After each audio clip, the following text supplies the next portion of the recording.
एक दफ़ा का ज़िक्र है कि जादुई जंगल में फिरती नामी एक बहुत शरारती परी रहती थी। फिरती परी को मज़ाहिया हरकतें करने का बेहद शौक़ था और वो हमेशा अपनी दोस्तों और दूसरों के साथ शरारतें करती रहती थी। वो पूरे जंगल में कभी इधर तो कभी उधर उड़ती रहती और दूसरों के साथ शरारतें करने के लिए मंसूबे बनाती रहती। एक दिन फिरती ने सोचा, क्यों ना मैं आज मलका परियों के ताज को चुपके से ले जाऊं। वो जानती थी कि मलका का ताज बहुत कीमती था और किसी को भी इसे छूने की इजाज़त नहीं थी। लेकिन फिरती की शरारतें कौन रोक सकता था। फिरती ने धीरे से अपने नाजुक पैरों को उठाया और चमचमाते हुए जादू के रास्ते पर उड़ान भरी और सीधा मलका के महल में जा पहुंची। फिरती ने ताज उठाया और फ़ौरन पहनकर इसे भाग निकली,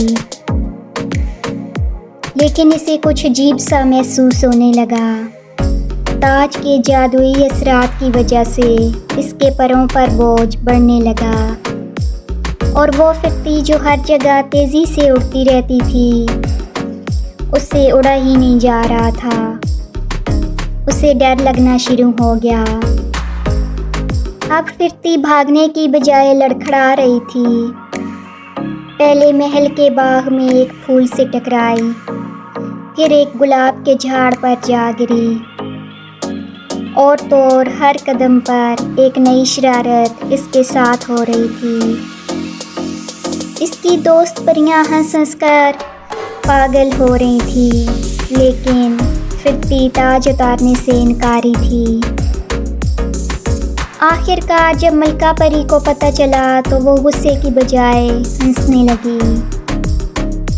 फिर मलका इसके पास आई और बोली, फिरती, ये ताज तुम्हारे शरारती दिमाग को थोड़ा सुकून देने के लिए जादुई तौर पर भारी बना दिया गया।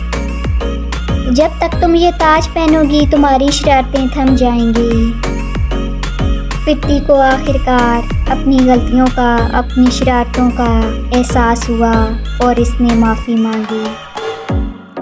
जैसे ही इसने ताज वापस किया, इसके पर दोबारा हल्के हो गए और वो तेज़ी से उड़ने लगी। लेकिन इस दिन के बाद फिरती ने सोच समझकर शरारतें करने का फ़ैसला किया, लेकिन सिर्फ कभी कभी, क्योंकि आखिर वो फिरती थी जो कि एक शरारती परी थी। इस कहानी से हमें सबक मिलता है कि बाज़ औक़ात शरारत का मज़ा लेने के लिए थोड़ा सब्र और समझदारी भी ज़रूरी होती है, वरना शरारती लोग खुद ही मुश्किल में पड़ जाते हैं।